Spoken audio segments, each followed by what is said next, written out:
Good evening, YouTube. I'm Zachary Fowler, and we are live after 30-day survival challenge. We're going to chat it up, talk about the old challenge, season 1, and what's coming new on this channel, and season 2 of 30-day survival challenge, where it's going to be, what's going to happen, who's going to be with. But first, I want to thank my sponsors and you guys that have supported us on Kickstarter. Awesome. Thank you. This turned out amazing. I had so much fun out there doing this, and then coming home and spending the time editing this, and I learned so darn much from the beginning. I think you'll see of the series to the end of the series, the way the edits just evolved, and the abilities that I felt like my editing abilities and everything that I've been practicing and goofing around and being silly with for years came together in a culmination of this beautiful work of creativity in this 30-day survival challenge. I was just, the great part of that is because of you guys, the sponsors like Wazoo and Warbonnet and all those guys. Links are in the description of every one of the videos, and I'm going to be posting a special extended versions. They'll be up for 24 hours, the extended versions, and then they'll be linked in the playlist of extended gear versions. They're going to be like that old VH1 show with the pop-up bubbles. So they won't be super entertaining all on their own unless you're into that sort of thing. They'll have lots of little behind-the-scenes stuff, too, not just a pop-up bubble saying where that knife came from, who the sponsor was, and what link you can get it at. But it'll also have like, oh, see that face on, that he's making right there? Oh, that's because I was all, bound up that day or something like that. Not really, but actually everything that down below went really well the whole time I was out there. And that's probably my most asked question is, how did you go to the bathroom? I don't understand why that's such a myth to people. Like how you go out in the woods, you do your thing, you dig a hole. And since there was only one rule, if you want to eat, you got to catch and cook it. We obviously didn't go sparingly on gear. As much as people pick on it, though, it's funny that I feel like I really only used a couple things the whole time I was out there. I used my line, my fishing pole, the couple things in my backpack, the toilet paper, and whatever knife I was going with that day. So it's not like we were super gear heavy. I probably didn't even use nearly as much stuff.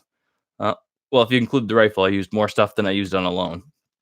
So, all right. And a lot of you are here because you want to know season 2. Is it happening? If you haven't already watched the last episode, episode 30, it shows Greg Ovens from Alone, my fellow Alone alumni from the History Channel, on our season 3 adventure, which you can see on Amazon and or on Hulu right now. You can watch season 3 of our adventure out there in Patagonia. He made it 51 days. Him and Dan Walwack from Coalcracker Bushcraft, and him and I, when we were hanging out before the show, we had such a good time together. He's such a funny guy. He's so skilled. He looks a little scruffy and rough around the edges, but man, that guy has some knowledge. This will make season 2. We're going to do it in Canada. I don't exactly know where in Canada, but this will make season 2 of the 30-day survival challenge I think probably the most epic thing ever seen on YouTube, because like me and him, the skills between the two of us and the ability for me to do another 30 videos with everything I've learned from the first videos. I have so many neat things I want to do in the next videos to make them so much better. I'm upgrading all of my camera equipment, my drone, everything's going to be sharper sounding, sharper looking, sharper editing. Everything is going to be it's going to be epic. It's going to be great. Better than, no, I'm not going to say that. I'm going to say like Trump there. Better than China. No, it's not going to be. It's going to be awesome. And then Greg Ovens, he's not a super editor, so if you look it up, he has one video on YouTube that I showed a tease of, and his skills in trapping, and it's going to be in June and July, right through the middle, right in the between there in June, halfway through June through July. It start airing in August. I'm going to have to take a little bit more time editing before I start to air them so that they're better than the first series, which we were kind of pressed to get out there because Chris wanted his videos to be out there right away. He didn't want any hang time. And so trying to keep up with them the whole time, I'm not going to do that this time. I'm running the show completely instead of just like trusting on a partnership that puts stress on my end to catch up and keep up. It's better that they look better and are super awesome than we just fling them out there. So Greg isn't a super editor, but that's gonna be part of it. We're gonna build a Kickstarter, get enough so that we could take care of Greg and he can just film and be super creative. So you won't just get 30 awesome videos. You'll get, both of us putting out like the most, both high crafty guys out fishing and catching stuff. And it is going to be, we're going to try to stick less of the gear and more of adventuring. Canada in that months won't be high, big animal hunting season. So it's going to be even more of a pressure put on us to make sure that we're as efficient and clever as possible with our fishing and our smaller game hunting that you're allowed to do there.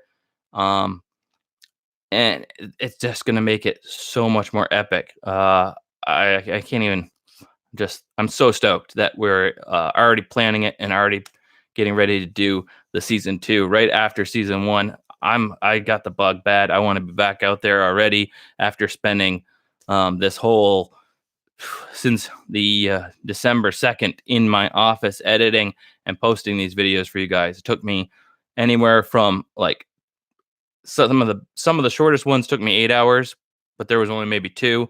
The rest of them took 16 to 24 hours of editing to do to get these made into what they are today.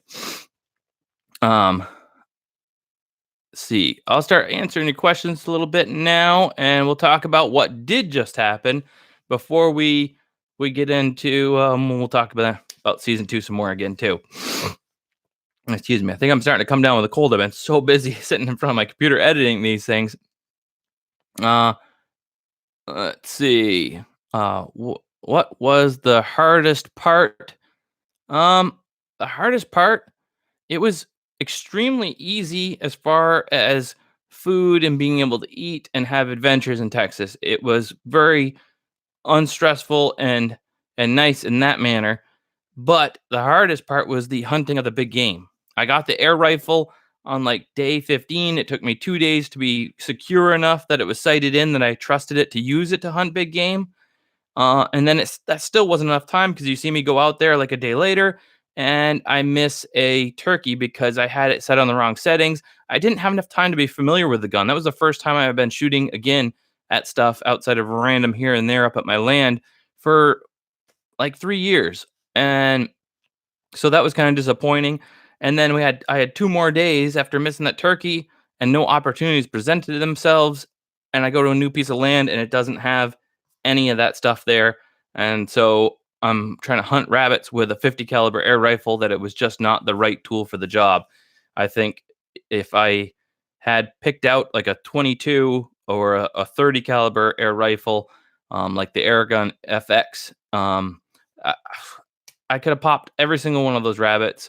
I probably missed 4 rabbits with that 50 caliber air rifle. So I got 2 and missed 4 and missed that one turkey. I could have gotten that with a 30 caliber. So that would have meant more food. So that was the hardest part.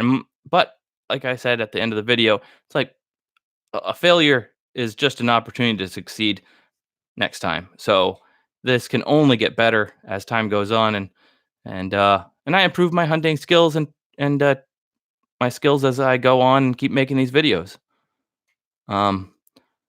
When are you doing Trick Shot Tuesday? I got a new Trick Shot Tuesday I'm working on. Some of you will be disappointed because you don't necessarily like the slingshot stuff and you love to see me playing out in the woods all the time. So I'm going to try and mix it up. We got the 8 or 9 episodes of the Wilderness Living Challenge I filmed last October in Canada with the Wooded Beardsman. And I'm going to be posting, it's coming at the end of this month, one of those a week with something else as well. Probably like a Trick Shot Tuesday, 1 week. So like I'll be doing like 2 of those a month and then just some other adventure close to home up here at my shelter or something like that is the plan so far.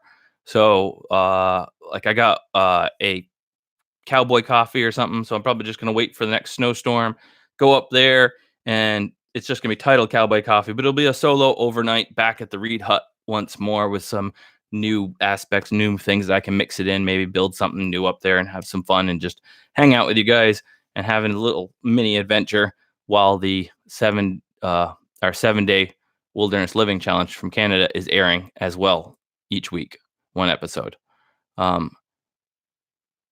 Why no goodbye recorded with Chris?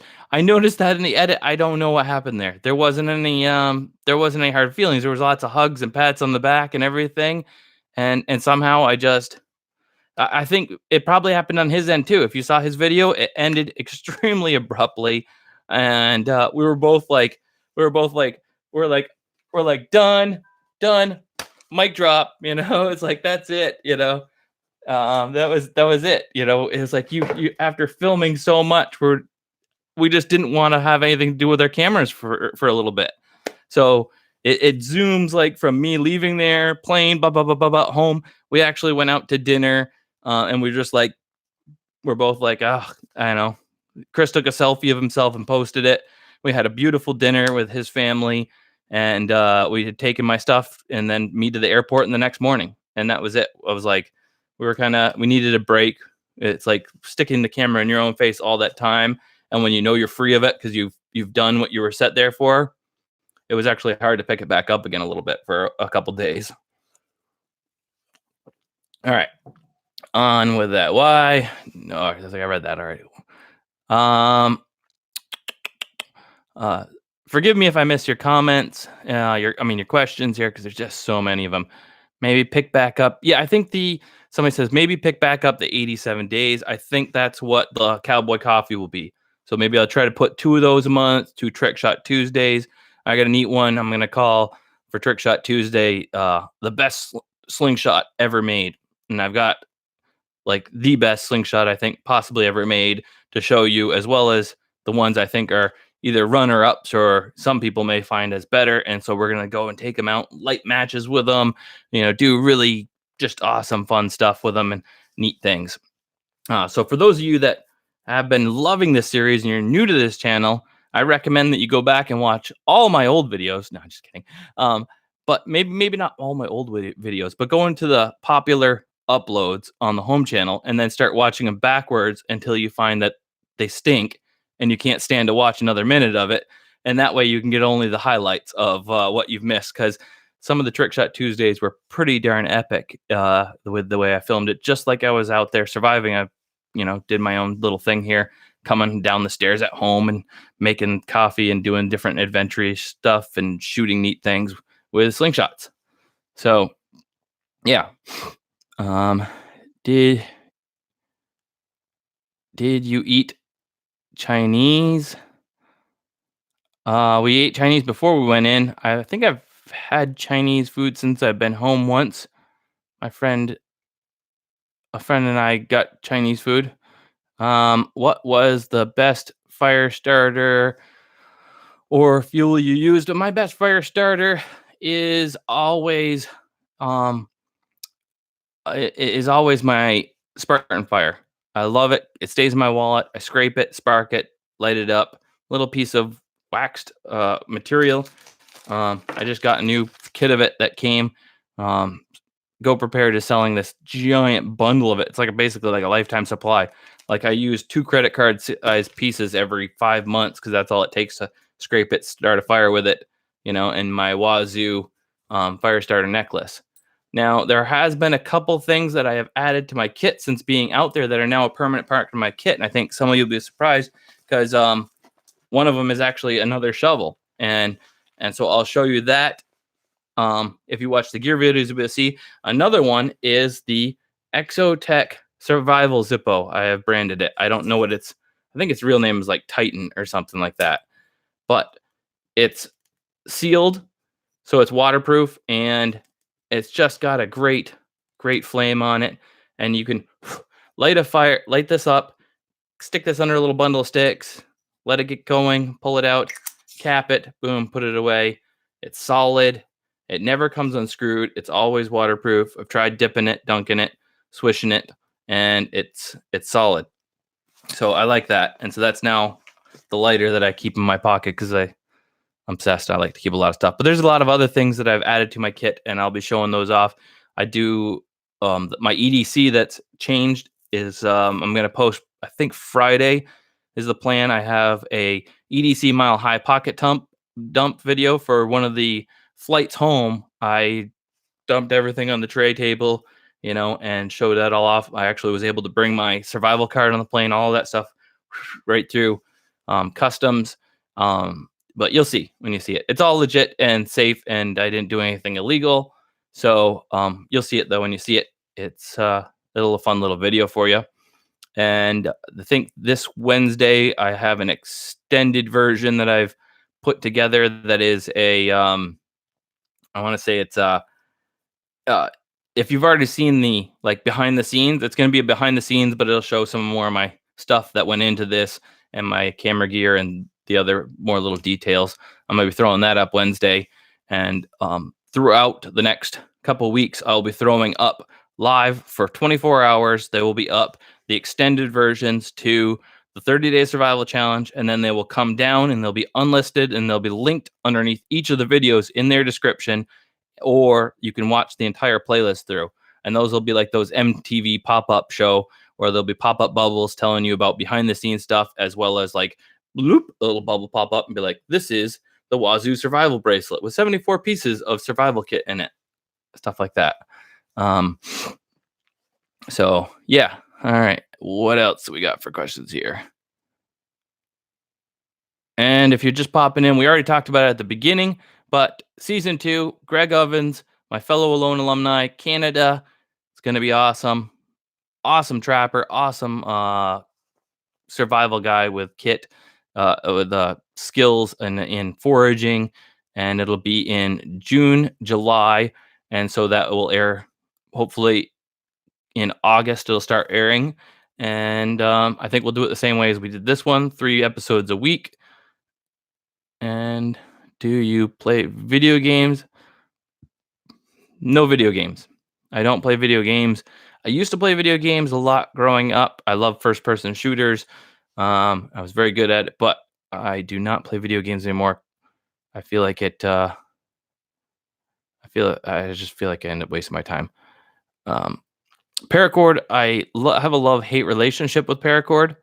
On a loan, I took Paracord, so I spent all my time building stuff with Paracord, and it's great stuff if that's all you're allowed to have.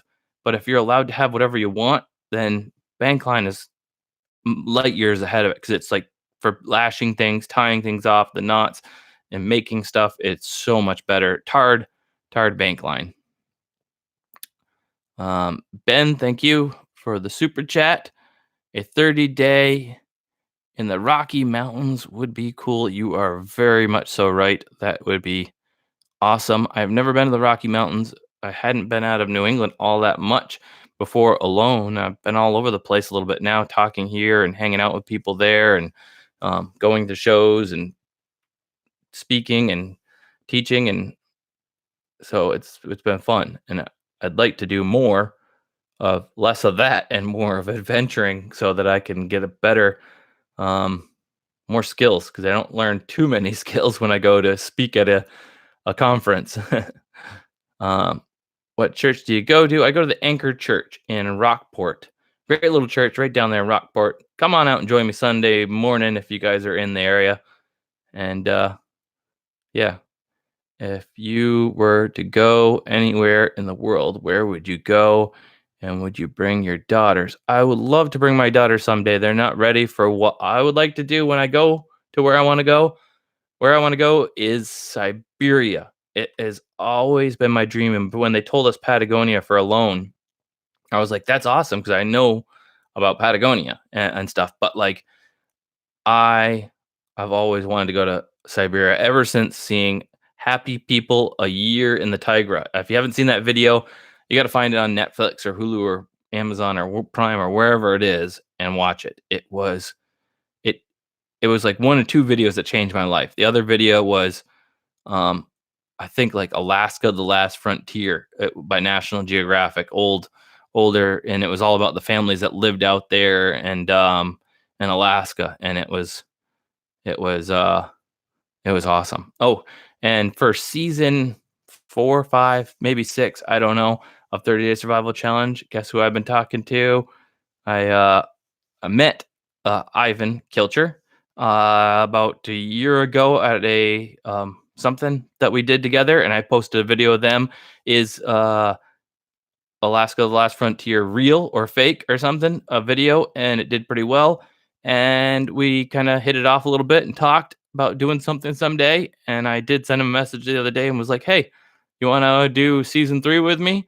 And he says he's pretty busy just now, but we talked a little bit about it, and he does, if they ever do end their ongoing show, talked about possibly doing one together so he could start his own thing with YouTube, and it would be a great way to jumpstart it. A um, Fowler and Kilcher in the woods of Alaska. What do you think? Season 4, 5, whenever we can work out the details. I think that'd be pretty fun. Um, Tips for beginners: go back and watch all of my 87 days videos from the beginning, and then go outside and try to do all that stuff, and or get a lot of books like I did and read them. I go to old garage sales and collect old books with old survival lore tips and tricks, and then try them out to see if they're telling the truth or they're full of it, and learn stuff by playing around with all that stuff. Do you get um annoyed with each other? Oh, sure. Chris and I, yeah, we got it super annoyed with each other. Two people that are like hungry, and like eating less calories than we need to not lose weight. While doing all that, you better believe it, we got annoyed with each other here and there, but we ended on a good note, and so that's, I'd say we did good. Seltzer. Ah, starting to get a sore throat. Okay, so do you do a 30-day survival challenge every year? Well, this was the first one, the Texas challenge, but I'm thinking of doing, at least at the beginning here, maybe 2 survival challenges a year. So that's why I'm trying to get this next one off the ground in June, July, and then to go and do it again. Um, I may even do it again a third time this year in the southern hemisphere just before Christmas. If I can get 3 in a year, that would be pretty cool. If not, we'll see. Maybe I'll do a short adventure just before Christmas. Do like a 1 weeker with the Woodhead Beardsman or something like that. We've been talking about Florida a little bit. Can you give some quick tips for beginners? Start fires. Lots of fires. Lots of practice. I already read that, didn't I? Did you get could you do sort of see the I don't know about England. England's, I think, has lots of regs and stuff. I think that would be a hard one. I really want to do South Africa with Air Arms SA, South Air Arms Hunting, South Africa. I've been watching his channel a lot, and I've sent him a message. And I ended up sending him a letter because it didn't seem like the email through their website was working at all. So I sent him a letter and a T-shirt and said, "Hey, how would you like to do season 2?" But by the time I ever hear from him, it'll probably be season 3 or whatever. And he's just a magnificent shot with the air rifle, and that's why I thought of taking the air rifle with me on the 30-day survival challenge. And I wish I had just picked what he shoots for an air rifle, which is mostly like 27 or 28 caliber and 30 caliber slug air rifles. And the guy, 120 yard shots, boom, birds, squirrels, groundhogs, just pop, pop, pop, perfect shooting. What about your new air rifle? I love the new air rifle, and I will be doing stuff with that this fall. I'll just be doing it here at home, and even this spring. I'll do a turkey hunt with it this spring. I'm modifying it. It's not the one that's supposed to shoot a shotgun shell, but they're just plastic shells with the shotgun pellets in it. And the other rifle has a choke in it that when it hits the choke, because it squeezes it down, it spreads them. It has a thread on end. I'm just going to make my own choke for it and experiment. I don't see any reason why not. It's illegal. It's legal to here to hunt with a shotgun, and if I make it shoot shotgun shells, then it's legal. And I will take a turkey with it and do a catch and cook a turkey. So I look forward to getting plenty of use out of it. That's just because it failed in one scenario, it doesn't mean I think it fails completely and it's a bad choice. Would you camp in New Zealand one day? I have been to New Zealand for my first wife and I's honeymoon, long time ago. It was beautiful there, beautiful. There's a little island there that somebody actually invited me to go and survive on, and we talked about stuff. And it never managed to pull it through. So maybe they'll, after seeing all this, will call back and they'll have a tighter plan, and that will actually come to fruition for one of the 30-day survival challenges. Um, I'm not sure the part of Canada we're talking over there on the west coast of Canada, BC ish area. We haven't had a chance to get into that full details. I've just been like everything focused on finishing the first one as beautifully as possible. Like I said before, these edits. The last one took me, I think, almost 30 hours because it was like kept getting yanked away. It was a snow day. The kids were sick, and I'm feeling like in my throat. Sparrow passed that on to me now, and so yikes. Let's see. We know you didn't shower for days. Did you wear the same underwear for days? Yep. Yep. Not ashamed. Not ashamed to say I bathed twice, and I actually threw out my first pair of underwear, and just went with the last ones, which were a very nice pair of North Face underwear, wicking and beautiful underwear. Love those underwear, and I wasn't even all that stinky yet towards the end. So I think just living so cleanly out there in the outdoors, and it was just cool enough we weren't getting sweaty and disgusting all the time. That I went 87 days without showering on alone. I actually had prepared a pit that was like a gypsy well next to the water, and around day 50, and I was going to be out there in the snow and have a fire on each side of me and hot rocks and have a bath there in Patagonia. And then it the rained a whole bunch, and the ice caps were melting and the snow melted and the waters went up like a foot and a half, and I lost my little pit. And I was like, whatever, I'm just going to go dirty. Riding dirty. I don't think that means what I think it means, but yeah, I went dirty the whole time, all 87 days, and I didn't feel gross. Once you get past that initial grossness of being a little scuzzy, as long as it's cool out, you feel fine. We know. Why do I always read the same ones over again? I was hoping to make this live stream better for you. I've been trying to download an app today to be able to bring one in, so I could, like, when I say Greg Ovens, I can screen up people and logo up, and so one of these days we'll get this figured out. Until then, we'll just have to stick with the strange live streams of me jibber jabbering away. Would you have used your new air rifle or kept the 50 cal? Would you have? Would I have used my new air rifle or kept the 50 cal? Well, uh for the next one, or if we're talking about for the next one, I'm thinking, because there is no big game hunting season, I'm looking into getting a new air rifle that will be a 30 caliber. I got to check the regs, because some places like Texas won't let you use a 22. So even if I had a 22, I wasn't supposed to technically use it. So I wouldn't. I would have had to have like a 30 caliber or something or higher air rifle to be legally hunting with it out there. So if I can find out in Canada that I'll be able to take the squirrels, was what we're hoping, and there are certain birds that you'll be able to have year round. That's what we'll take with the air rifle in that situation. And then it'll be lots of fishing, and foraging will be the key to survival. So it's like that's going to add a level of complication and skill that we'll have to really do a good job of to be able to stay healthy and strong there, that we didn't have to worry about with having so many raccoons and wonderful raccoons and possums. Just the thought of it. It hasn't been enough time. I just can't go there. Too much. Where is your next 30-day survival challenge? For those of you that are just tuning in, and we were talking about that at the beginning, Greg Ovens, my fellow Alone alumni, Canada. It's going to be awesome. He's mad skills, and he has been a drywaller and plays out in the woods the rest of the time.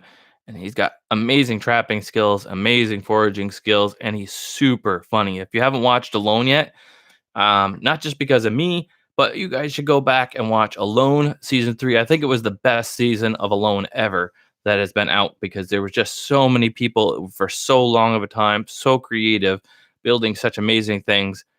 They did do a lot of amazing things in the last season of Alone, but it ended up being very difficult at the end, and I wasn't. Um, seems like there was so much more adventure happening and interesting things, but I don't know. Maybe I'm biased because I like my season of Alone best. Um, Still planning on doing Alone All Stars. Should that come back on again? They said that they would like to do it, but because they did the Redemption one, it may still be another couple years. So they have a full 10 people to do Alone All Stars with just the winners, unless they choose to do it with. They always give you unless they choose to do it with a couple of the fan favorites or runner ups. Where is I keep reading the same ones. When were you most hungry in the challenge? I wasn't really ever all that most hungry. I mean, there was times that I was hungry, but it was like because I chose to go out and spend all day fishing and didn't bother to eat something before I left. I was just like, I'm gonna go fishing and I ended up way down by the water and I just didn't feel like going back. And then I ended up going back really late. And one of those times I even just went to bed because I was in such high gear that I mean, technically, I probably could have gotten away with eating every other day. I would have lost a little bit more weight, but I wouldn't have felt any ill effects for it. You know, on Alone, I was like, it wasn't until day 60, no, around day 72 with just 60 fish up to that point that I really started to feel the drag in the muscles and things like that because I had finally lost enough body fat and it had been so many days on just fish head soup that I started feeling like a little bit of a drag every day by 11 o'clock instead of at like dinner time kind of thing where it's like I'm ready for the day to be over. And I didn't really experience that out there. 30 days, wasn't enough and we ate way more than enough for that to, drag to ever fall upon me. Now, there was a day where I was kind of burnt out and on the whole experience, and the move was very harrowing and stuff like that. And you see that in my Thanksgiving Day episode where I'm down there by the river blubbing and missing my girls and stuff. That happens. I decided not to hide anything from you, and I just show it all and let it all hang out. As you can see by my taking swims and and everything else, I just let it all hang out, except for I blurred the rest of the hangout. But yeah, are you doing any slingshot tournaments? I'm going to be doing all kinds of stuff this year, not huge amounts, but outside of the challenges. So if you check out my calendar on the website, fowlersmakerymischief.com, there is a calendar. You just hit that little stack in the corner every website has. It pulls down, hit the calendar page. I'll be at the East Coast Slingshot Tournament in Pennsylvania. I can't remember what month that is on. And I will be there. Blade Show in Atlanta. I will be at Pucker Brush up here in Maine. If you guys are up for a good adventure and you live anywhere nearby or even if you want to fly in, there's still plenty of time. There's always plenty of room at Pucker Brush. It's a great little event with all kinds of Mainers and a couple other people that come, even some Massachusetts people we let in. They come up. We can't keep them. We can't stop them at the border, so they show up. And sorry, Massachusetts people, love you too. And we go up there, Pucker Brush, and we do some bushcrafting, and there's classes, and it's a great little time. Everybody's very social, families, and I set up a little thing there, and I teach kids how to shoot slingshots pretty much the entire time I was there last time. So I'll probably be doing pretty close to the same thing this time, and hopefully find a little bit more time to break away from my booth and spend some time with people doing other things, though.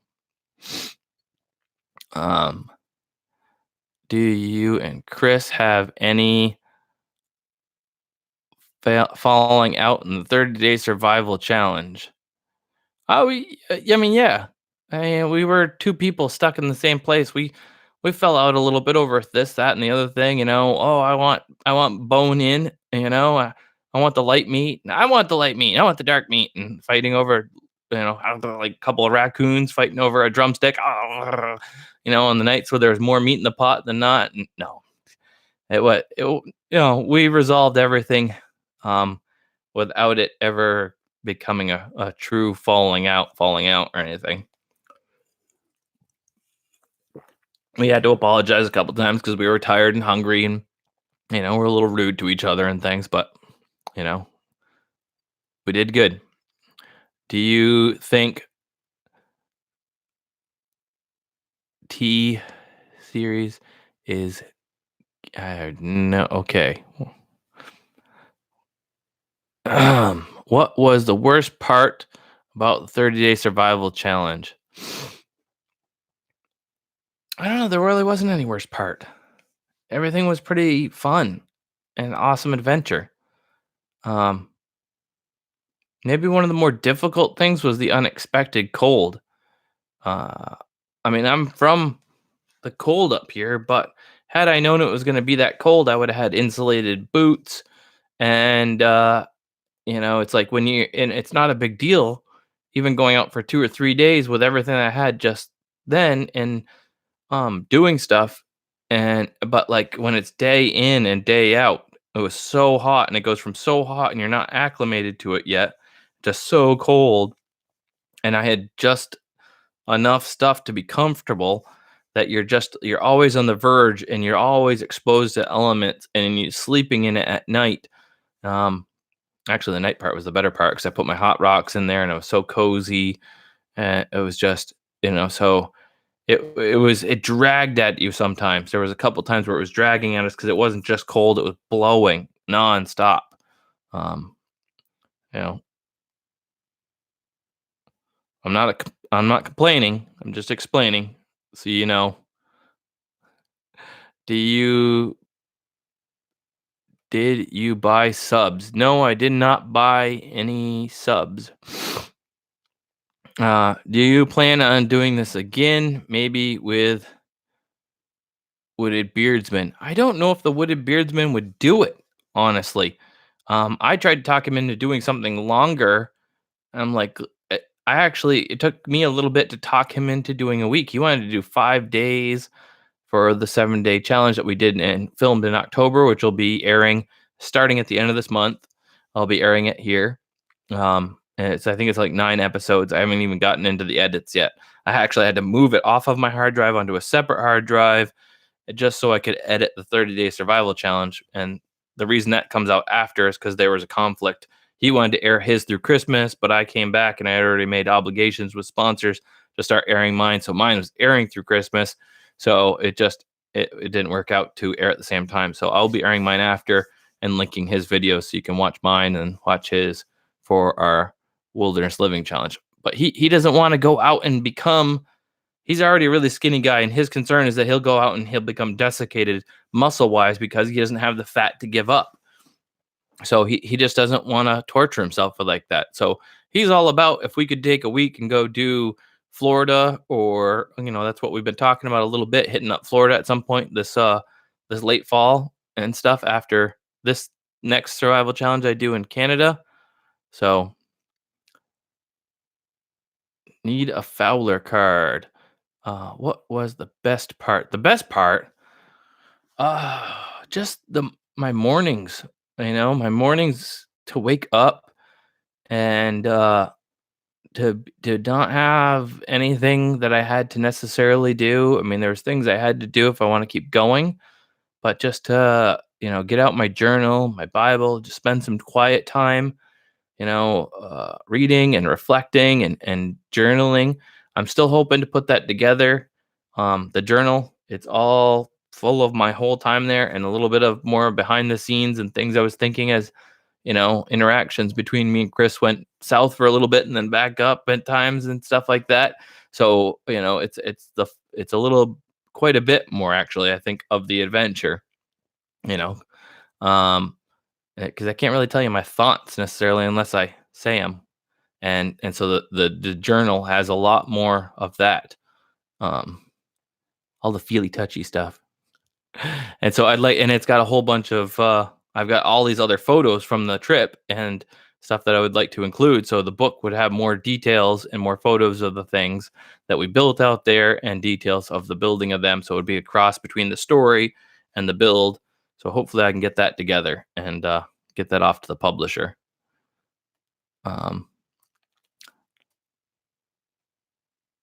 Because on a loan, they never let me have a journal. That's why I carved the wizard staff, my whole story into it. And this time I was like, I'm gonna have the journal, and it was so nice to have that.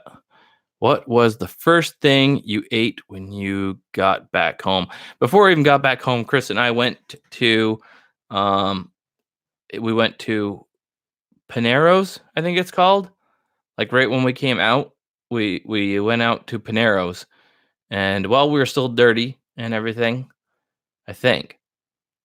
Um, and yeah, I think we went to when we were still dirty and everything. We shipped my stuff, went to Panero's, and um, no, maybe we did shower. I showered. Yeah, I think I showered. Anyways, went to Panero's and I got a salad for sure. It was whatever salad they had there, and then I got a bowl of soup, some sort of soup. I can't even remember what it was. And then after that, that same evening, I went into a fancy restaurant with him, and I got a wedge salad, which I had never had before, which is just like a wedge of lettuce, and then they like dip it in the dressing, and then they smear it with like bacon and all this other stuff.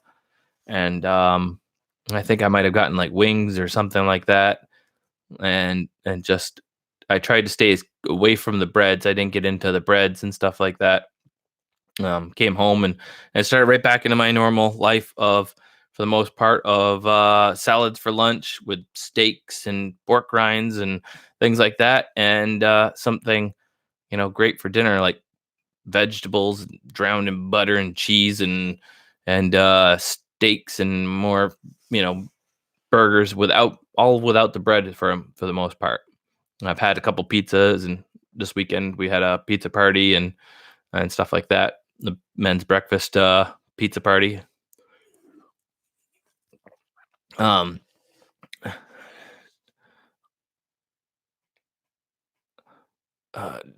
do you launch your diary? I started to read it and it skipped off on me. So hopefully sooner than later here I can get the whole diary off to publishing. I just need to type up a couple more bits of it, and then it can go off, and then send them off the pictures, and then finish the drawings, which will be to go along with it. The stuff that I built, and finish the explanations of things. Just because you're awesome, Zach. Look forward to the next 30-day survival challenge. Thank you, Chucker. I don't know. Sorry, buddy. And let's see what else we got going on here. Where can we get the custom Grimm card? All right. I didn't do a great job of advertising all of that stuff during the 30-day survival challenge. That's why the extended versions are going to come out. So if there's one of them that you saw, for the most part, you might be able to just watch two. If you want to, you can watch them all. But I talked a lot when I was filming it, and I was like, man, when I got to the edits, I'm like, I don't want to just go all geared and like, blah, blah, blah, blah, blah. This is the so-and-so Exotac fire starter, spark wheel that, it can light a fire in the rain. And so I cut most of that stuff out. So if there's stuff that you saw in the videos and you're like, ooh, I really want to get my hands on that, I'm going to have those linked below in the description. I'm going to post them so that they're up for 24 hours, and then they'll go away, and they'll only be linked below in the description of each of the videos. And so that'll be like the gear reviews, basically. Little pop-up bubbles will tell you what gear is and what company that's linked in the description you get those from. So and a lot of the stuff though too, you can get on my website, fowlersmakeyourmischief.com, or you get those cards from GrimWorks, those cards that I showed in the video, because they're the ones that collaborated with me and made those for me. So I use the waterproof Bible That is in my Amazon store. I know a lot of you have been asking, and I keep answering them one at a time. The fishing pole, what fishing pole that was, it does not exist anymore. I purchased that on Amazon over 3 years ago, and the company that made it they don't make that anymore. It's a cheapo, and I can't believe it survived this long. And so, for the sake of reliability, I went on Amazon and I spent a whole bunch of time and I picked out the one I thought would best replace it and something I rely on more. It's a teeny bit bigger, but I'm really liking it so far. But I've only really been able to play with it in the backyard. I can't wait to take it out into some open water, which is not around here right now. It's all frozen. So, that's linked to my Amazon store. You'll be seeing that coming up in videos as I start to use it more instead of the old blue one, which is now retired. It's only like 30 something bucks. And I was trying to buy I was almost like, I want to buy like the most expensive collapsible fishing pole that I can use in all the situations I'm going to be in. And that ended up being a 30. The best one that suited me was a $38 one or $36 one. So Wisconsin, question mark. Sure. Do you have where in BC? I do not have a slight idea of where we would be in BC. I want to go to Alaska. Was there no wild onions?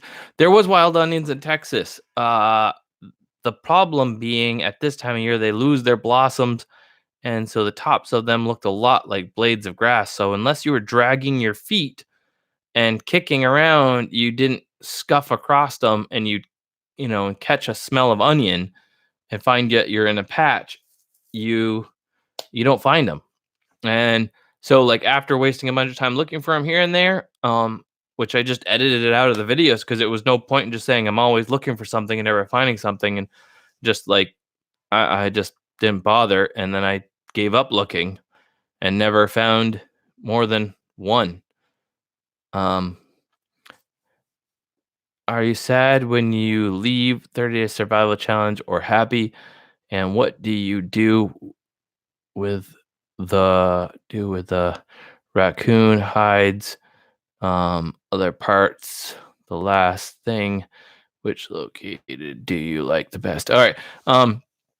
I was not sad when we left. 30 days when you know the end is coming is very like, yay, it's going to be over. And it's actually really hard to do anything those last couple days. That was like one of my harder mental struggles, not to just want to like drink the soup and put my feet up and like anything then get out there and try to catch one more last thing. I didn't really need to catch one more last thing. I was just trying to be as efficient as if tomorrow, each day was the day that I had to live, because who knows when the end would be. I was trying to live it like that, knowing that if I just sat around, then it'd be pretty darn boring and I'd have to make it all into one video.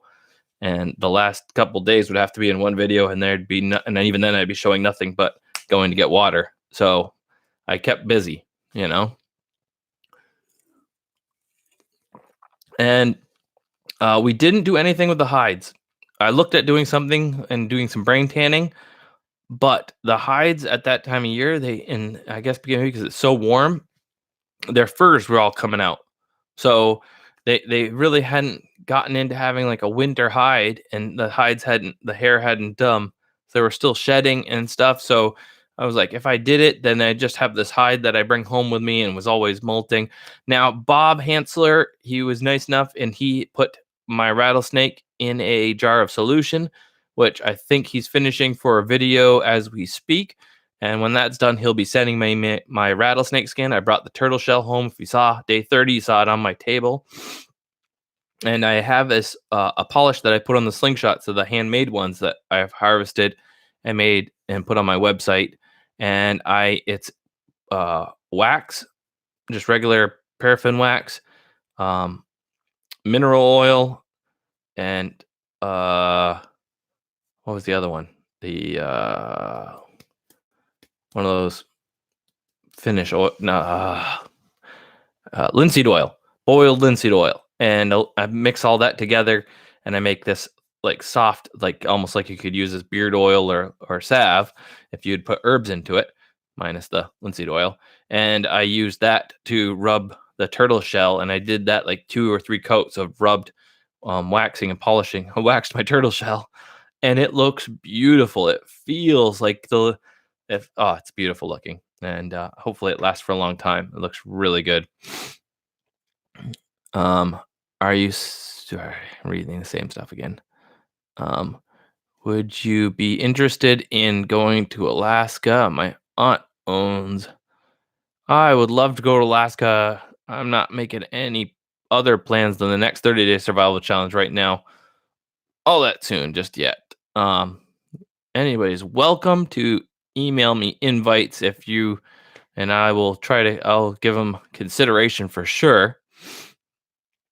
I'm putting up a map actually on this side of the room, and I'm gonna put pins in it when people send me messages, so I don't just lose them. Because if you guys have been trying to send me messages on Facebook, Instagram, things like that, I haven't been able to get to them. There's just so many messages after this of people trying to contact me. I'm sorry, I have dyslexia, and I can only read so fast, and it's just I am so swamped that I try to pick up and like read 2 each day. If things ever slowed down, I might actually get to somebody's message. So if there's, I apologize that if you've sent me a personal message, you want to say congratulations. I haven't even been able to.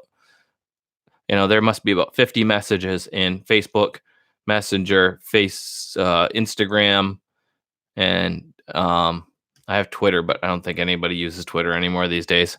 So I haven't received really any messages that I haven't answered in that one. That's why I like to do the live streams, because Lord knows I can talk fast enough. Did you order? No, the next challenge I did not already record it. That will be in June and July. So that's an epic part of the challenge. Will be how difficult it is to survive at that time of year when bug season. No big game hunting. Not that we needed big game in this, but even raccoons and those things have seasons that won't be those. There may be things that are like woodchucks, things like that that'll always be in season. I think that we'll be able to squirrels possibly and some birds, but it'll be very small. So we'll have to be super efficient, super forage, capable, and very creative. Kansas. We're not in Kansas anymore, Toto. That would be one advantage of. No, I wouldn't be able to say that if I was in Kansas, because I'd be in Kansas. I guess you don't do booking. We do booking for speaking at stuff. I say we. Like I got a frog in my pocket. Do you get hungry now when you watch Alone? I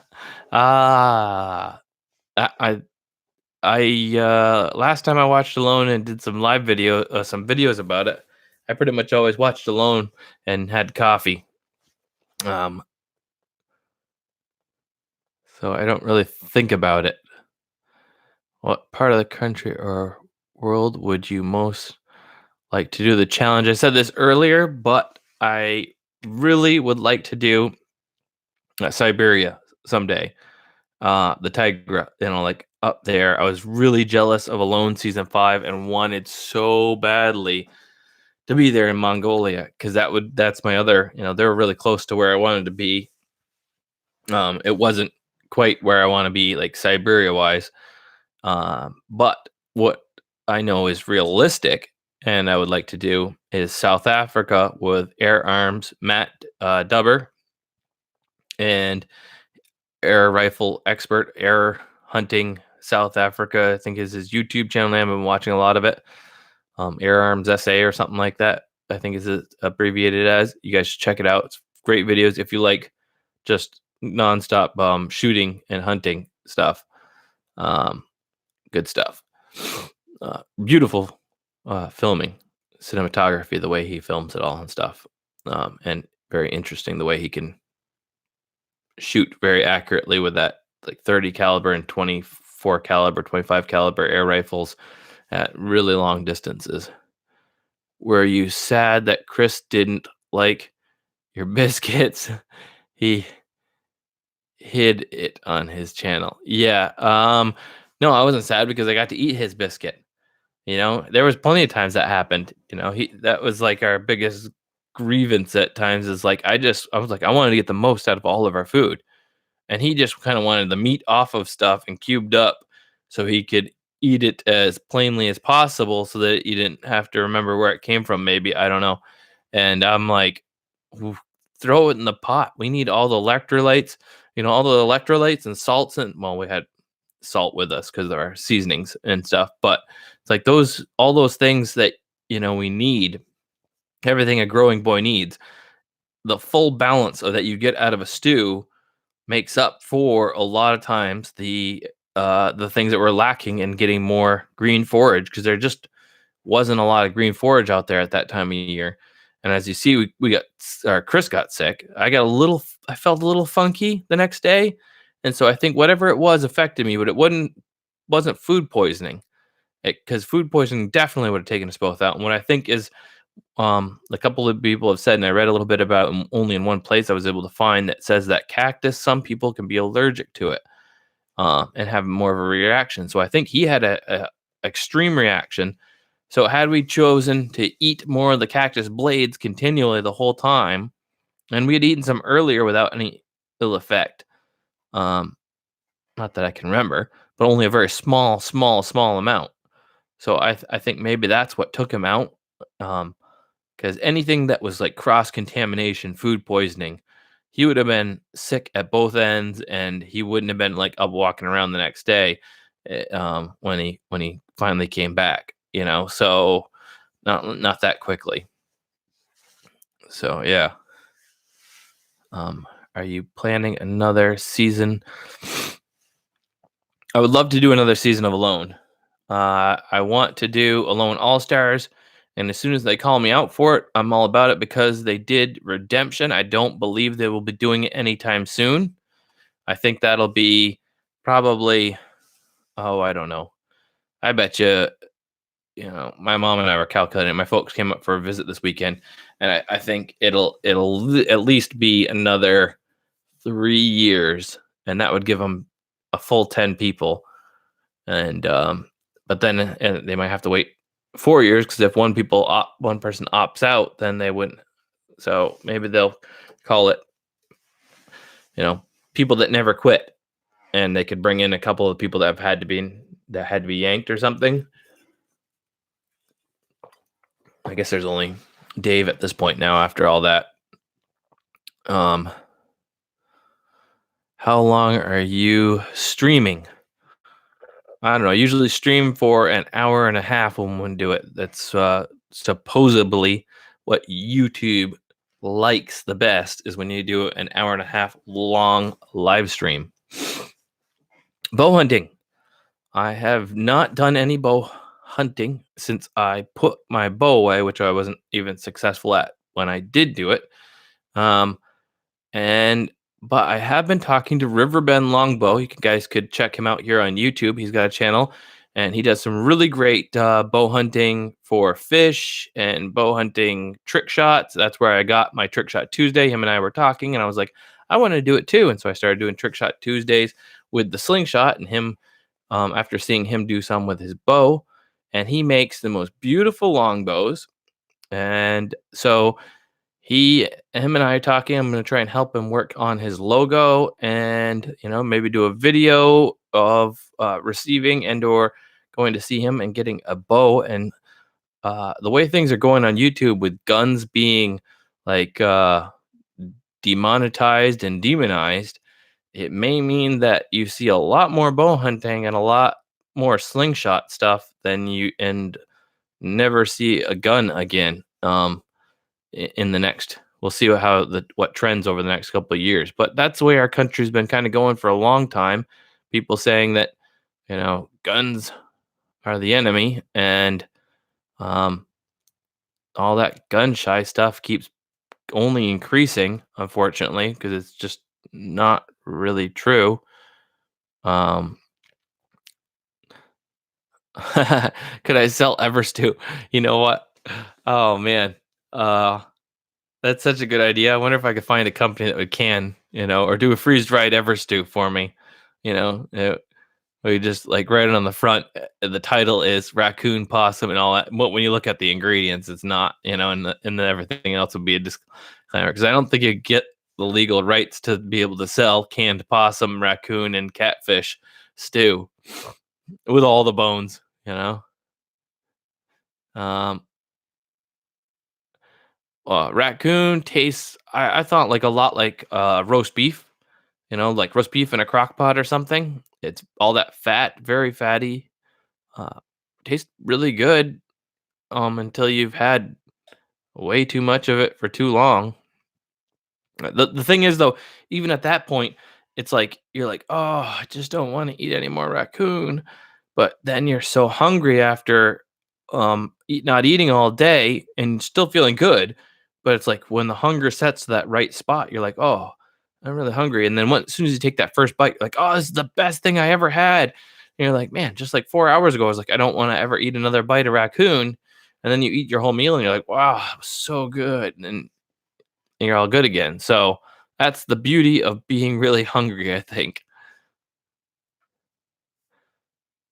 And let's see, somebody left a. I live in Middlebury, Vermont.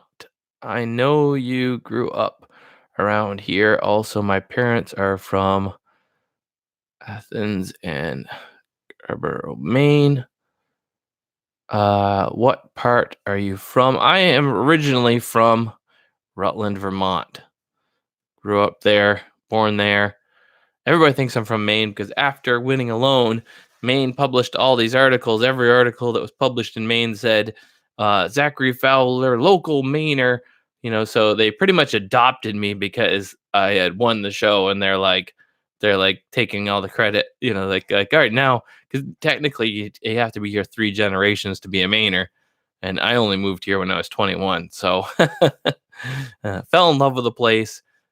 Just like the rest of New England, it is beautiful and one of my favorite places in the world. All of New England, Vermont, New Hampshire, and here in Maine, are some of the best parts of the world, I feel like. And I'm not that I've been everywhere, but I don't like it too hot. I don't like it too cold. And actually, I don't mind if it's too cold, but and it's just like that. Maine, we got it all. We got our sweat season, our mud season, our beautiful raining, cold, and our oceans, and our little bit of everything. So I love it. Do you like applesauce as a survival food? I haven't been doing the sugars, even the sugars of fruits of late. So as much as I do like apples, and that was a very big important part of me growing up in Vermont, all that apple orchards and picking apples, I haven't really done a lot of applesauce anytime soon. Although that last second to last meal that we had, and I made us that mashed cactus fruit, whew, that was so that was good. After having no sugar whatsoever, even turning down Chris's chupacabra seasoning because brown sugar and sugar were a part of the mix for that chupacabra seasoning. Um, wow, that like fruit jam that I made and cooked it down, concentrated, was so good. Vermont arts. Would you ever want do a challenge in Vermont? Maybe. Maybe I should do that for like season 10, returning home. Vermont survival challenge. The problem with a lot of certain states, um, New Jersey, I could never consider because slingshots are illegal there, so I couldn't even make a video of going to New Jersey to survive, or I'd be doing illegal stuff on videos, and that I will not be doing. What sort of things do you write in your diary? I pretty much wrote down my days and how they played out, and my more of my feelings and things like that, emotions, my frustrations, of having to do it with a partner, things like that ended up in there and will be in the book. So that way you get an extended look at what I did out there if I can just get that finished and get that off to the publisher. Um, Working on it. What gear do you regret bringing? I don't regret bringing any of the gear. I didn't take on any of the gear that I thought would stink. Um, if anything, my biggest regret with the gear is that um, I brought so much of it that was in duplicate, and people just got carried away with complaining about it because they just meant that they missed the whole point. Because as much as you're complaining about, oh, you have so much gear, if you watch the videos, you see I use a knife and an axe and sometimes a machete and a shovel. It's like it's really not that much stuff. I think on an average over a 10-day period, I used only just about as many items as I used on a loan, plus an air rifle, which got me 2 rabbits. And so it's like, and if I hadn't had the air rifle out those times that I shot at the rabbits and I just had my slingshot out, it probably would have been the same result. And I can think of at least one situation when I shot at it with the air rifle and I would have been so much, no, 2, more likely to have just taken it with the slingshot. And I probably blew my chance because I tried to shoot at it with the air rifle instead of just taking the slingshot out and doing it. But that was pressure I put on myself because, like, I have it. I felt like I should use it. And, yeah, you live and you learn. Failure is just an opportunity to do better next time. Would Dobo taste like what? Well, if you want to know what Dobo tastes like, you can get it on my website, fowlersmakermischief.com. Buy the bottle, buy the 3 bottle or 2 bottle for a discounted price with the bigger ones. I was talking about making a little packet that could go and we'd just start sending it out free with everything with each purchase from the website. So maybe we'll get on top of that and I'll announce that. So if you guys don't want to hawk the big bucks to purchase your stuff, then are you ever gonna go on tour? I will be out at a couple of different places this year. You can find those on my schedule on the website, FowlersMakerMischief.com. Hit that little stack in the corner of the website that drops down the menu, shows you all the different, shop, website, history channel, about, things like that. Contact page. You can send me an email. There's one that says schedule, calendar, something like that. And it talks about I'll be at Blade Show in Atlanta this year, Pucker Brush, New England Bushcraft Show, and East Coast Slingshot Tournament, stuff like that. And as more of them come in, I will fill you guys in.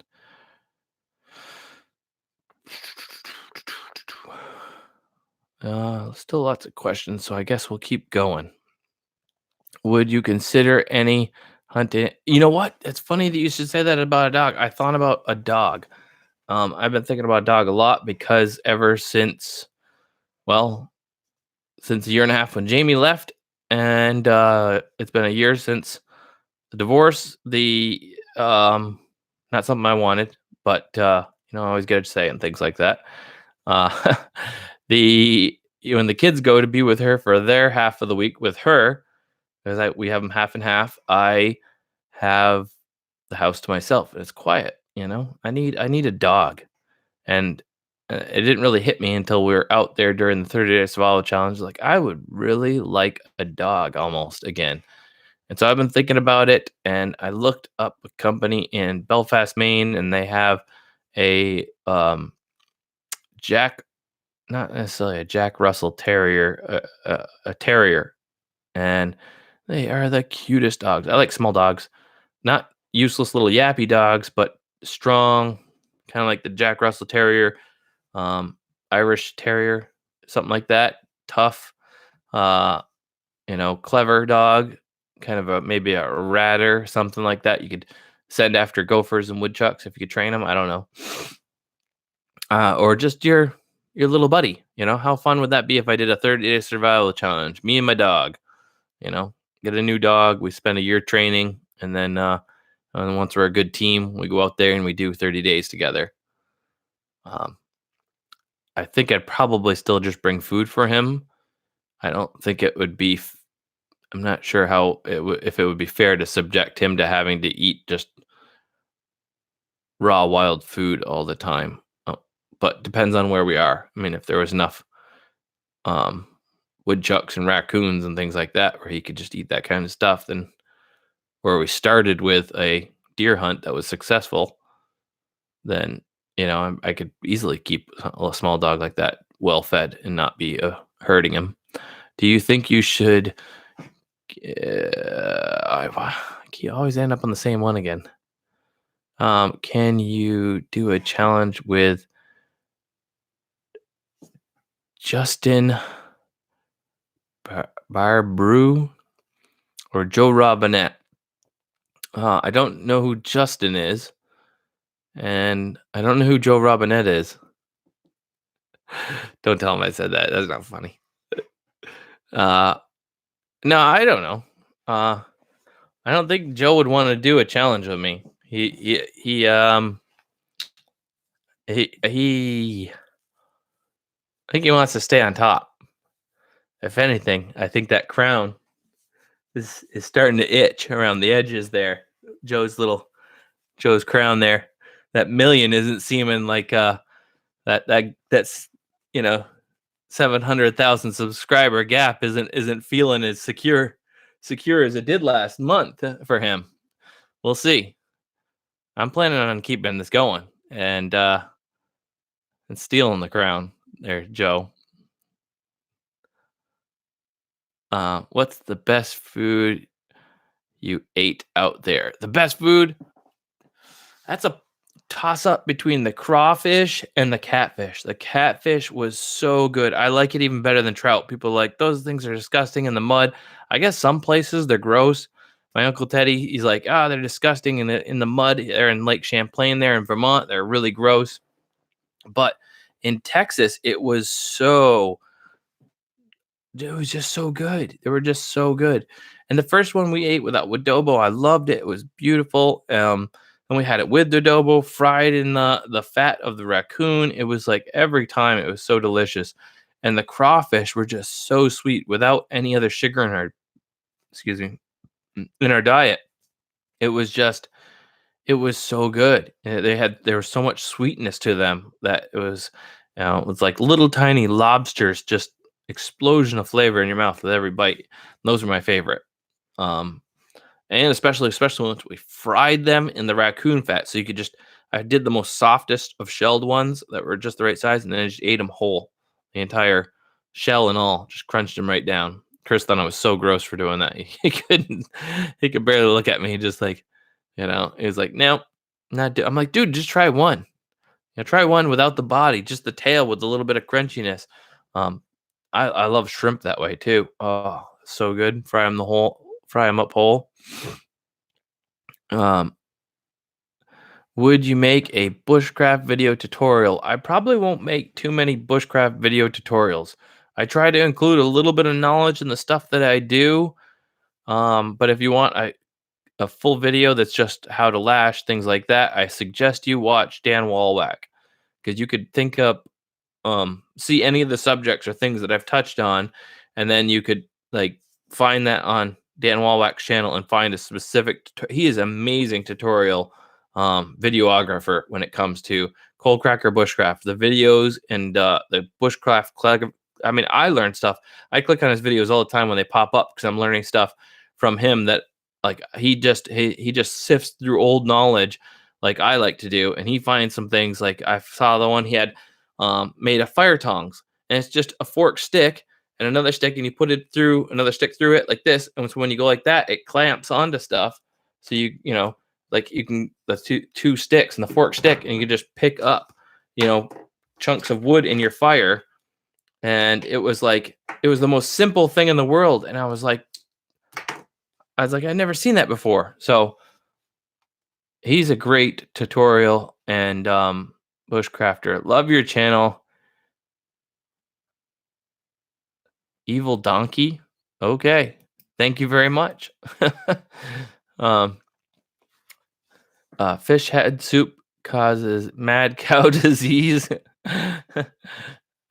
Don't know what you're talking about. I have a couple firearms. I have a couple firearms. Don't come. No, just kidding. I have a 3220, really old pump action, like Remington, nice gun. 22. Used to have Air 15, stuff like that. Uh, I've never been ever since I started shooting the slingshot. I never really cared that much for firearms anymore because it's just so much fun to plink away with ammo and never, just you don't waste any money if you take them and you go and shoot pine cones out of the tree for an hour. You wasted maybe $2. That's two shots with most guns. Um,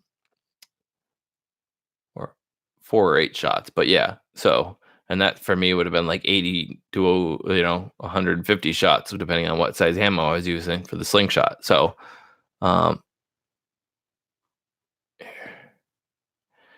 can we meet your preacher? In uh, my what was that? That brain cramping. The video with the water wheel and the bacon wrapped thing there. Wow, that was so hard to get out. Bacon wrap water wheel video. The links below in that video are to the podcast of my church's services. I actually am very fortunate to find a really awesome church with these amazing pastor who just preaches the 11 daylights out of the Bible, and it's so good. It's so entertaining, amazing. So super blessed. And so if you guys want to from afar enjoy that, I think he's right up there with Jimmy Dobson and Billy Graham and all those guys. It's unreal. He's just such a clever speaker, and I watch him and listen and then listen to the podcast again during the week to see if I can't learn something just for my own self, not just from the Bible, but from his ability to connect with people is amazing. And I think that's all got to be all God and stuff, and the gift that God gave him, using the gift that God gave him to preach. Where is the next 30-day survival challenge going to be? I probably said it earlier. I definitely said it earlier, but it's been a little while since I said it. So the next 30-day survival challenge will be with Greg Ovens in Canada, probably West Coasty Canada type place in June and July, airing in August. And Greg Ovens was with me on his own alone experience. He made it 51 days. He's a scruffy looking, handsome Canadian who has mad skills. He's a drywaller, mad skills when it comes to trapping. And it comes to his foraging skills and expert level fisherman, definitely expert level fisherman, creative, and his sense of humor is amazing. And he's been a very special friend to me. He went through what I went through a bit years and years earlier when it came to the divorce and of anybody. And when he found out about that, he called me a whole bunch of times, and was very just a good friend. And so when he said, "Hey," and I was thinking about doing season 2 right after filming season 1, and it was still on my mind. I called him and said, "Hey, I'm doing this thing, and if it goes well and I want to do a second one, what do you think about doing it with me?" I can't think of anybody I'd rather right now spend 30 days out there with and just be spending time out in the woods being creative and having a good laugh and sitting around the fire together with at night.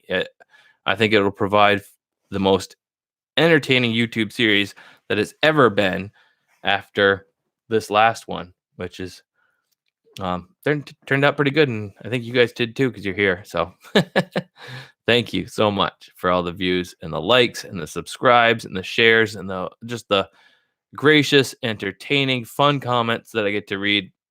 And for those of you that have tried to reach out to me personally on Messenger and other platforms, I just haven't been able to keep up with the messages. There's just so many. I've dedicated the majority of my message reading to the YouTube and the live streams and the things that we do here. Are you considering 87 days between the challenges? I will probably be doing so. The plan for the next couple videos will be probably be a behind the scenes Wednesday, EDC Mile High Pocket Dump, which will be showing my new everyday carry stuff that I take with me. I did a pocket dump on the plane, and then there will be next week. We'll be getting into the extended version releases, and I'll probably release one that's like a full length, all of it trimmed down, kind of with any of the extra stuff trimmed out, and just full length movie of it. And then I'll be doing some, like, each month I'll be doing 2 87 days videos and 2 Trick Shot Tuesday videos, and the at the same time releasing one episode a week of the Wilderness Living Challenge there from the Canada videos I did with the Wooded Beardsman. So there's about 9 episodes of that from our 7-day adventure up there. So there'll be like the vlog going there, prepping, and then the day one going out, and then having our adventure. And then we did one extra day that I had chose to eat, and he was still holding out. And so that's the plan for now, until that'll take us right up through, and maybe whatever silly videos I feel like getting up to in the midst of all that. So the 87 days videos that I have in mind right now will be like another maybe hammocking further up in the tree, cowboy coffee one, doing a solo overnight in a snowstorm, calling it cowboy coffee, and stuff like that.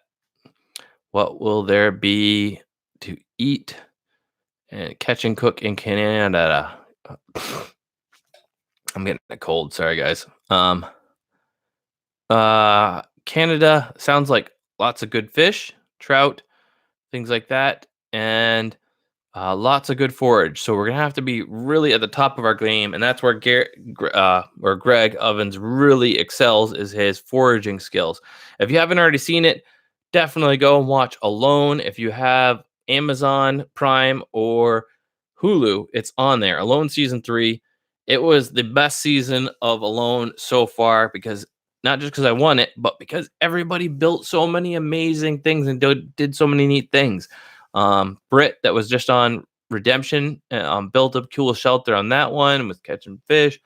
Callie, Carly, Megan, Dave, Cold Cracker Bushcraft, Dan Walwack was on there. I mean, it was an amazing season. Patagonia was gorgeous. The adventure that we had there in Patagonia, it just, none of the other seasons I feel have managed to rival that level of just wildness that Patagonia had. Even Mongolia, it just didn't have that feel to it. It doesn't look nearly as wild. I mean, maybe it is when we were out there, and then I'm just biased because I love my own adventure and my friends that I made with all those contestants that were out there with us. It's like, we haven't talked in almost a year now. Everybody's kind of moved on and on to their own things. But it's like there's a bond there because of what we all went through and the time that we spent out there that I don't think will ever be broken. We could go 100 years and see each other again and be like, I know, right? Remember? You feel? I get you.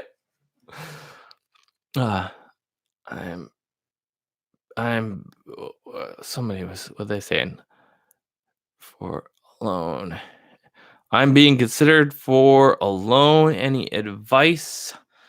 Check out watch everybody from previous seasons casting videos. Remember that if you get to go to the boot camp and to be tested, to don't be afraid of the camera. Just be yourself. People can read lies in you, even if they don't know it. They read a lie into what you're doing and what you're saying when you're making videos.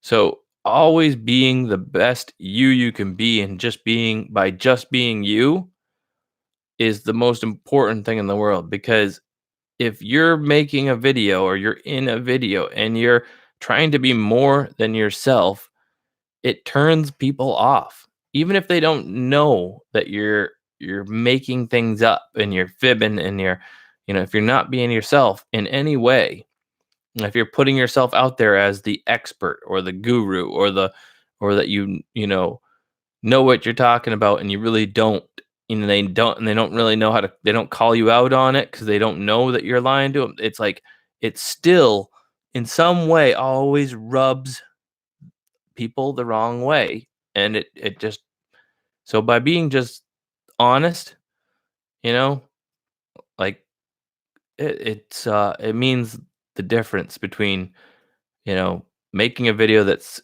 good and people can enjoy it.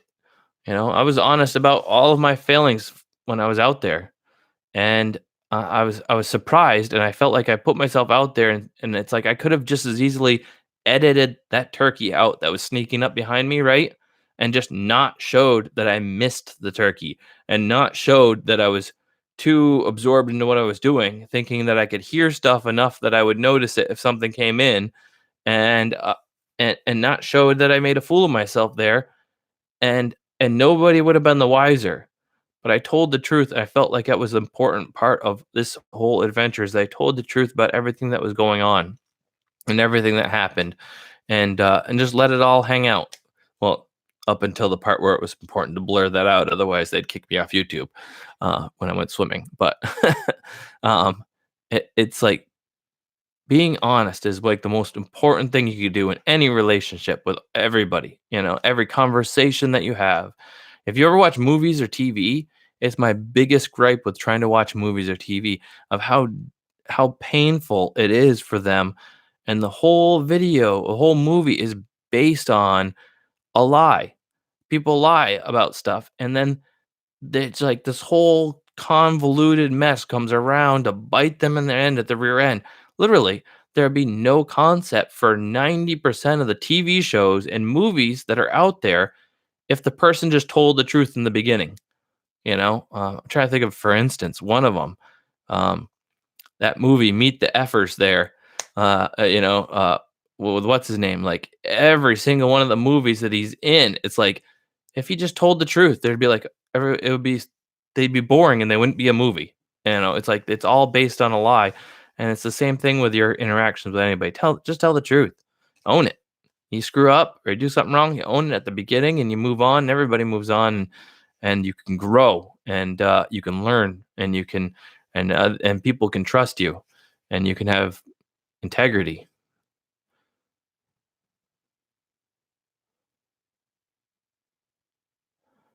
Um, when is the next 30-day challenge coming out? It should be coming out in August. I'm not gonna throw it out there as quickly as we did this one. That was a huge mistake. It was part of how we advertised to the sponsors was to be like, we're gonna do it in November and then in December, and we'll be airing through Christmas. I think maybe for the first one, it was kind of important that we aired through Christmas because the amount of views that happened at that time caused the acceleration to bring it to where it is. And I mean, it still might have gotten there later this year. I'm expecting to see that it gets because it does this. At first, you get 100,000 views each video in the first day, and for most part, that's what happened here. And then by the end of the year, it could be like 500 times what it is now. So we'll see. We'll see what happens. YouTube tends to like it goes to a certain space, and then they give it a little bit, and then it goes. Zzz, it takes right off again. So I think I'd like to see them all have another million, especially if I do a second one by the end of the year. Um, Anybody else want to see 30 Days Survival Challenge Australia? I tried to talk Greg into Australia. So Greg actually, his daughter is in Australia, and he's like, the viper snakes there. You get bit. There's no going to the hospital. You're done. 20 minutes, 30 minutes, something like that. I'm like, that's a little bit of a Debbie Downer. So maybe Australia someday with the right team and or guide and some more practice. Might be above my pay grade right now. And 2 weeks in Canada forests. What 3 things would you bring aside from camera and all that stuff?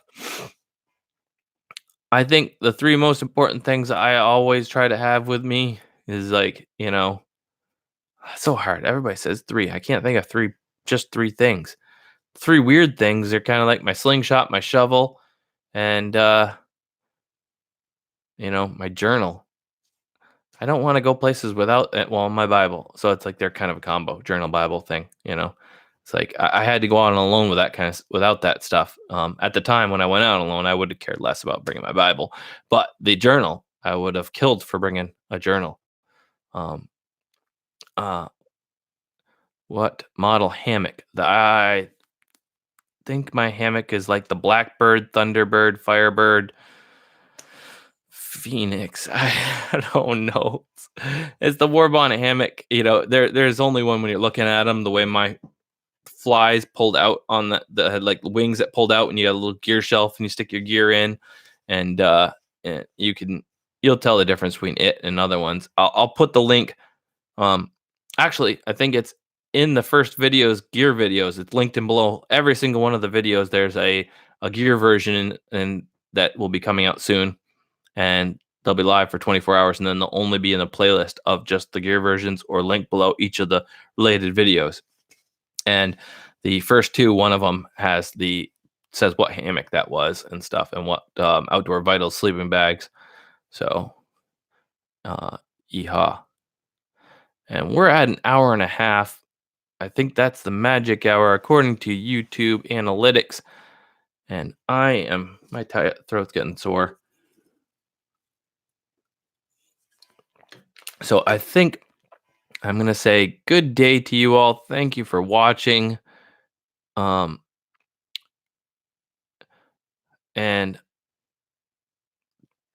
I as always have had a great time hanging out with you guys. And is that one last question? Are there any rules with hunting when you'll be going to Canada? Yeah, I just finished this series, so I'm just starting to get into looking into the whole rules in Canada. Because when I went up with the Wooded Beardsman the other day, it was a different part of Canada, and I had only just started to think about air rifles, and when I came back, I started working on this 30-day survival challenge. So, that's why the air rifle ended up showing up late during the middle of the survival challenge last time. This time I'm going to try and find a smaller one but I got to make sure Canada will allow it, since there won't be a lot of hunting we can do. There won't be any big game hunting at that time of the year when we're out there in Canada. So, Greg says there are squirrels and some birds that we should be able to take year round legally. And then it'll be fishing and foraging. So it'll make it all the harder and all the more fun. And we got to be super clever. So I think that'll actually be really neat and make the adventure just as good as possible. So on that note, but that's okay. Don't worry. Even though there's not big game hunting there, fall is coming. Once it comes back around again here, I'm going to do turkey hunting with the air rifle. Got some shotgun shells for it, for the air rifle shotgun shells. Do some turkey hunt, catch and cook this spring, and get a deer up here in Maine with it. And who knows? Maybe somebody will invite me on some hunt for a bigger. Or I'll start putting in some lottery tags for moose and get myself ready for that one of these days down the road here. We'll do a big old moose catch and cook or something video. Excuse me. That'll take a long. That'll be a long video. Yeah. That's a 30-day survival challenge right in itself. Get the moose the first day, and then just. I don't think could you eat a moose in 30 days? Leave it in the comments below. That's it for me. I'm done. Stick a fork in me. Thank you guys so much for all the likes, subscribe, shares, beautiful comments that you leave. As always, I'm still Zachary Fowler, and I'm out.